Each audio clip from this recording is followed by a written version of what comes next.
বলে বৈষ্ণব কি? বলে পঞ্চলক্ষ নামে টিকা শিকা বৈবার মাল্য কৌফিন। ভগবান খুব চালাক, দেবর্ষি নারদকে বলছে বৈষ্ণব কি করছেন? দেবর্ষি নারদ এদিক ওদিক তাকিয়ে দেখছেন বৈষ্ণব বাবাজি কি করছেন জানেন? শুকনো ঘাস অর্থাৎ তৃণ খাচ্ছেন। ভগবান বলছেন এই নারদমণি জিজ্ঞাসা করো না বৈষ্ণব বাবাজি তুমি শুকনো তৃণ খাচ্ছ কেন? দেবর্ষি নারদ আস্তে আস্তে করো জোরে নম্রতা ভাবে বৈষ্ণব বাবাজির বলছেন বাবাজি তুমি কেন শুকনো তৃণ খাচ্ছ অর্থাৎ ঘাস খাচ্ছ? বৈষ্ণব বাবাজি বলেছিলেন এই শুকনোর মধ্যে ভগবান নেই, অথচ ত্রিভঙ্গ মুরারি শঙ্খ চক্র গদাধারী এবং পদ্মাপরা প্রকৃতি অর্থাৎ বিশাল বিবস্ব বিদনং বিজং বরেং বরেনাং বিধি বিষ্ণু সবৈব বসুন্ধরা বারে বিমান বর্ণে আদি পুরুষ নিরঞ্জন পিছনে দাঁড়িয়ে আছেন আমার ভগবান দেখছেন। দেখুন ভগবতকে আস্বাদন হচ্ছেন বাবা। তা দেবর্ষি নারদ দেখছেন।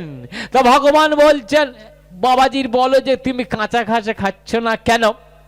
আমার দেবর্ষি নারদ বলছেন ও এ বাবাজি তুমি কাঁচা ঘাস খাচ্ছ না কেন? বাবাজি কি বললেন? কাঁচা ঘাসের মধ্যে ভগবান আছেন। ভগবান আমরা একটু হাসলেন। যখন ভগবান হাসলেন দেবর্ষি নারদকে বলছেন নারদমণি তুমি কি যে দেখতে পাচ্ছ কি বৈষ্ণবের কাছে? বলেন না। বলে তবে এসো আমার কাছে। আমার দেবর্ষি নারদ আস্তে আস্তে যখন ভগবানের চরণ দর্শন করলেন সেই সময় ভগবান কি করলেন আবার পুনরায় যখন শঙ্খটা দেবর্ষি নারদের মস্তকে যখন স্পর্শ করলেন যাও বাবা দেবর্ষি নারদ এবার বাবাজির কাছে যাও।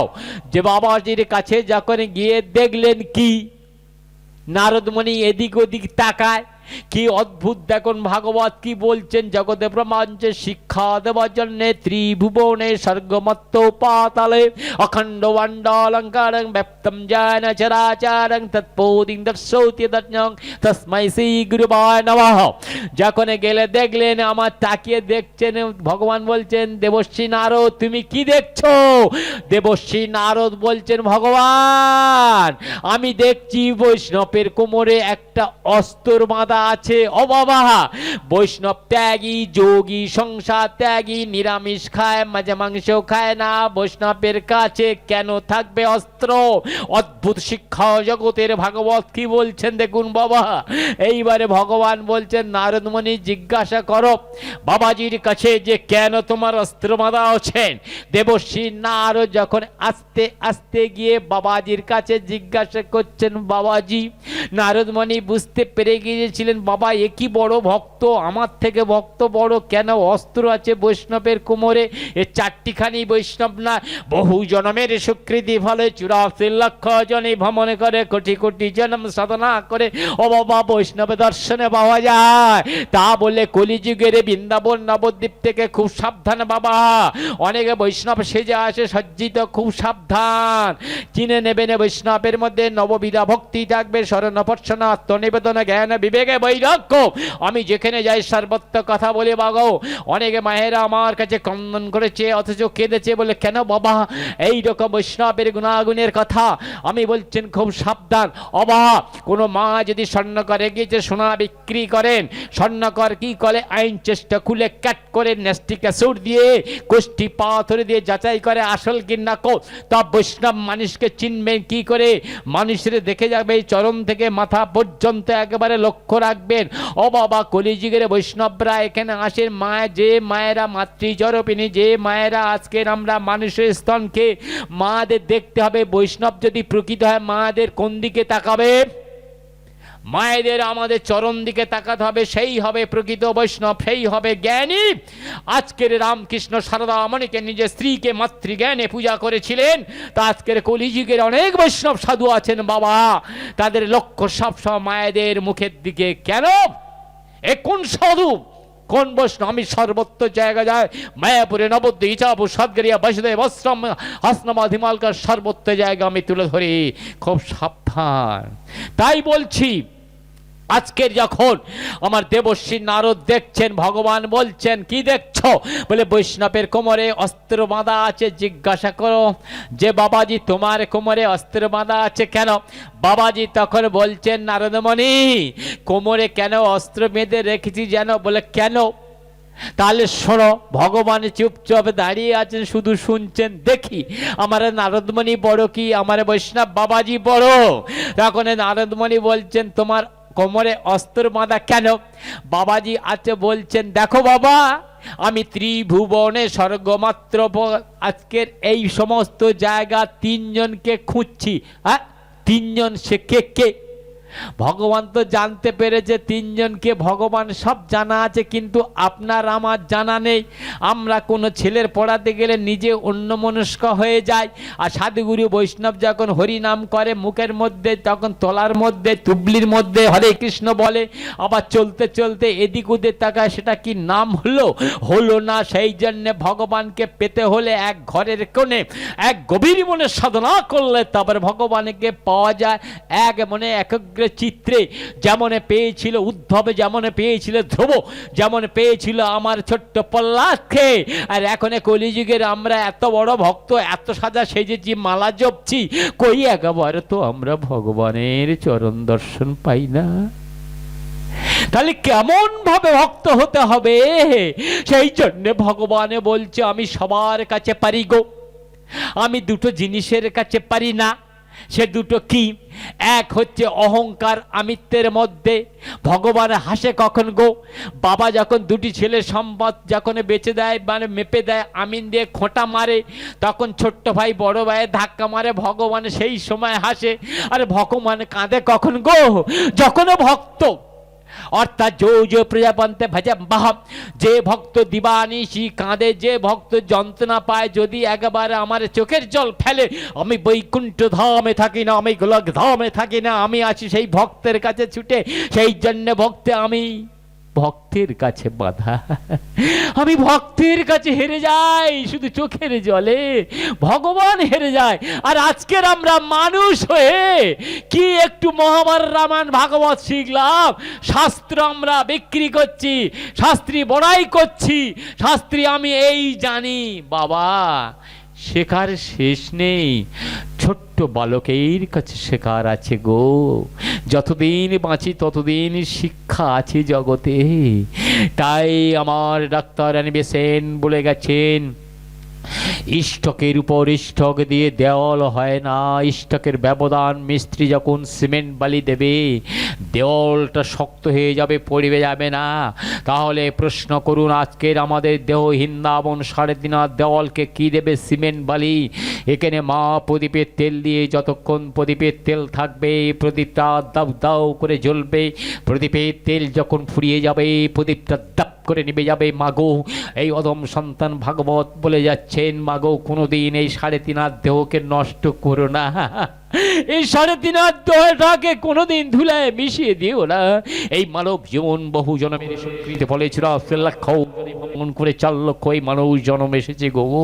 অমা আপনাদের বাড়িতে যে কুকুর বিড়াল থাকে, ওরা একদিন মানুষ ছিল, সেই মানুষ আজকের কর্মের ফলে আজকের কুকুর বিড়াল হয়েছে। মাগো সেই মায়েদের কাছে আমি চরণ ধরে আমি প্রণতি নিবেদন করি, সেই কুকুরকে কোনোদিন তাড়িয়ে দেবে না। কেন? সেই কুকুর এসেছে ঋণ শোধ করতে। সেই মা যদি কুকুরকে তাড়িয়ে দেয়, যদি না তাকে ভাত দেয়, সেই আপনি কুকুরের মতো আরেকজনের বাড়িতে সেই ঋণ শোধ হবে মাগো। সেই জন্য ভগবান বলছেন ধর্ম বড় না কর্ম বড়, কর্মেই হচ্ছে মহান, কর্মেই হচ্ছে শ্রেষ্ঠ, কর্মেই হচ্ছে সত্য, কর্মেই হচ্ছে পবিত্রতা। তা দেবর্ষী নারদ দেখছেন কোমরে অস্ত্র, তা বলছেন কাকে খুঁজছেন? বলে এই ত্রিভুবনে 3 জনকে। বললে ভগবান বলছেন নারদ মনে জিজ্ঞাসা করো না। ভগবান তো খুব চালাক, এক একটা খোঁচা মারা দেবর্ষী নারদের জ্ঞান ফিরে আসে। তা দেবর্ষী নারদ বলছে প্রভু বাবাজি। বলে কি? বলে কাকে খুঁজছে? 3 জন। বলে তবে শোনো, ভালো করে শুনবে। বলে বলুন। বৈষ্ণব বাবাজি বলছেন আমি প্রথম খুঁজছি কাকে জানো? বলে কাকে? আমি প্রথম খুঁজছি অর্জুনকে। দেবর্ষী নারদ বলছেন বাবা, 5 পাণ্ডবের তৃতীয় ভ্রাতা অর্জুন ও বড়বীর, ভগবানের কাছে থাকে, সে আবার কি করেছে তাকে খুঁজে বেড়ায়। বলে কি করেছেন? বলে কি করেছেন জানেন? অর্জুন বেটা এত বড় সাহস, আজকের কুরুক্ষেত্রের মাঠে ভগবান রথ চালিয়ে নিয়ে যাচ্ছে, ও রথের উপর পায়ের উপর পা দিয়ে বসে আছে, এত বড় সাহস। আজকে যদি অর্জুন বেটাকে আমি কাছে পাই, আমার কোমরে যে অস্ত্র আছে ওকে টুকরো টুকরো করে কাটবো। দেবর্ষি নারদের চোখ কপালে উঠে গেল। বাবা রে, একজন বাবাজি কি বলে! ভগবান তো খুব চালাক। দেবর্ষি নারদ বলে, প্রভু তোমার চোখ কি কপালে উঠে গেল নাকি? এখনো দুখানা প্রশ্ন বাকি আছে, যাও 2 নম্বর প্রশ্ন জিজ্ঞাসা করো। দেবর্ষি নারদ যখন গেল বৈষ্ণবের কাছে, ও বাবা, নারদের গতি একটু কমে গেল। যেই কমে গেল বলছে, বাবাজি 2 নম্বর কাকে খুঁজছো? বলে কাকে জানো? বলে কাকে? ওই দ্রৌপদ রাজার কন্যা দ্রৌপদী, পঞ্চপাণ্ডবের স্ত্রী পাঞ্চালী, তাকে খুঁজছে। বলে কেন?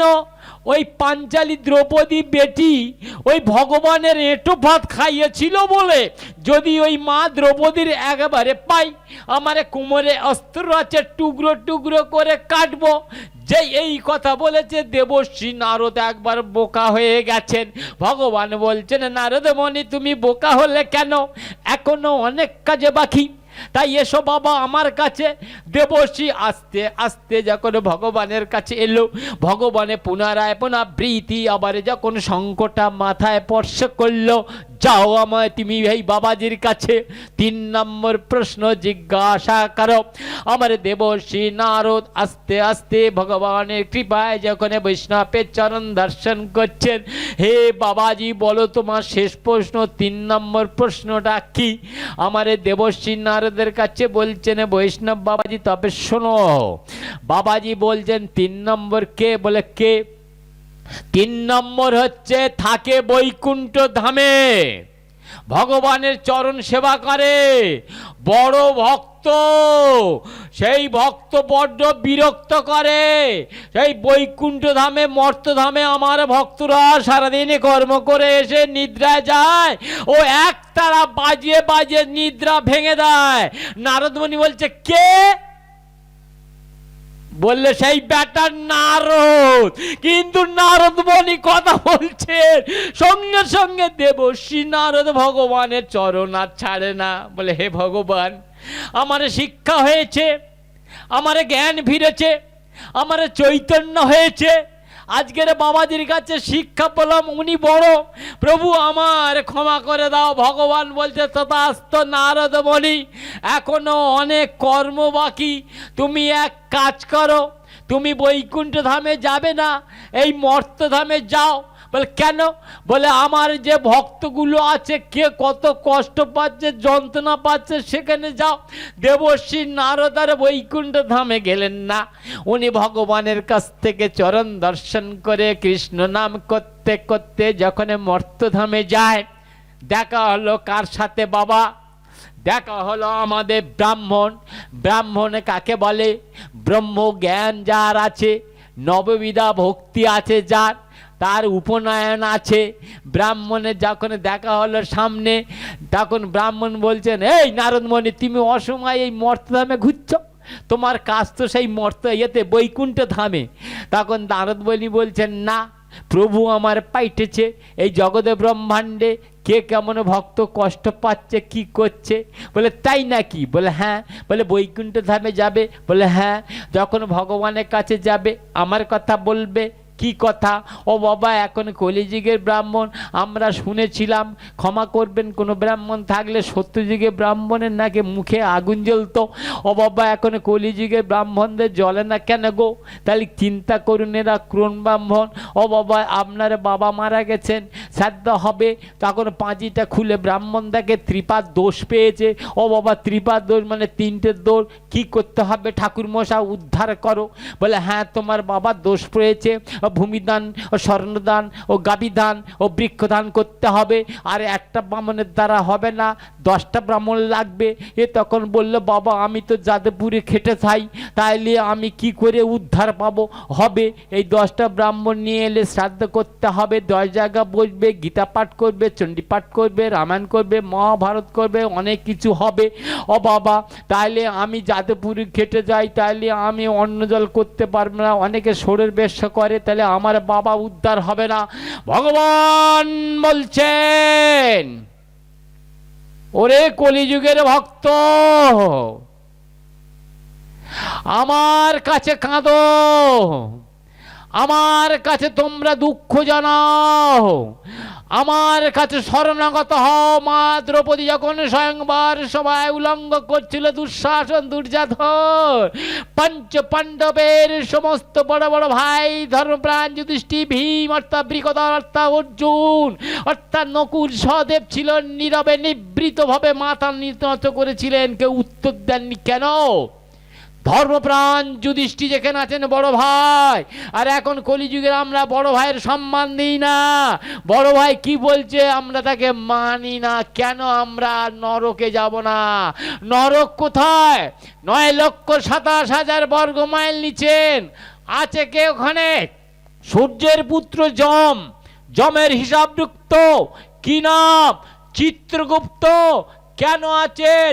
হিসাবের খাতা নিয়ে বাবা।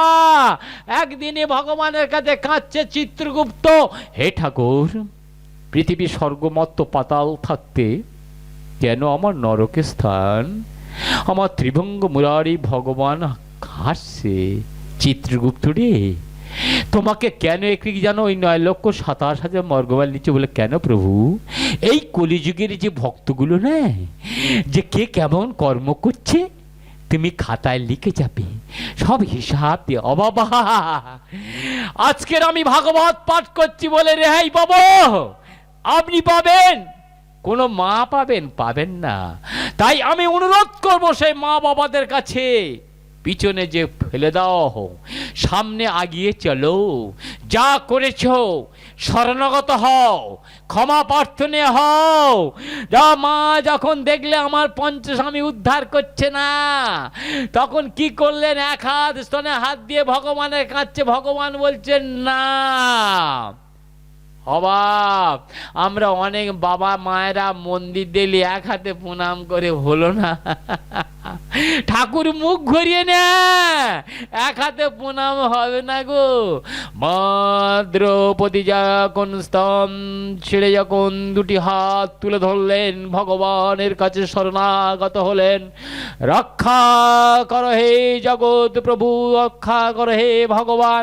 ভগবান তখন কি করলেন? সেখান থেকে বস্ত্র দিলেন। কেন দিলেন বস্ত্র? যখন ভগবান শিশুপালকে হত্যা করেছিলেন ও চক্র দিয়ে ওনার কনিষ্ঠাঙ্গুল যখন ছেদন হয়ে গিয়েছিল, মা দ্রৌপদী দেখতে পেয়েছিলেন।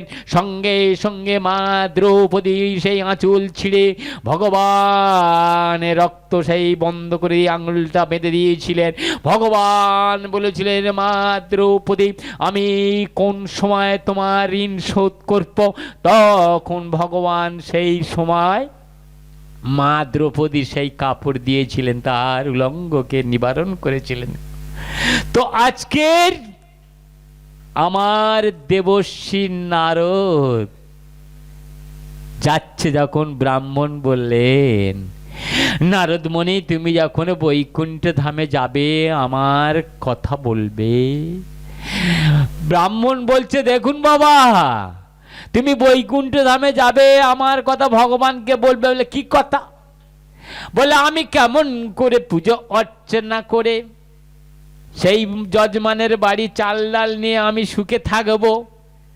দেবর্ষি নারদ একটু হাসলেন, তা চলে যাচ্ছে কৃষ্ণ নাম করতে করতে। দেবর্ষি নারদ যখন চলে যায়, ব্রাহ্মণ বলছে, এই নারদ মুনি, এই আমার কথা মনে রাখবে? বলে হ্যাঁ হ্যাঁ হ্যাঁ মনে রাখবো। নারদ মুনি যখন চলেছে গভীর বনে, কৃষ্ণ নাম করতে করতে গভীর বনে প্রবেশ করলেন, মানে ঢুকে পড়লেন।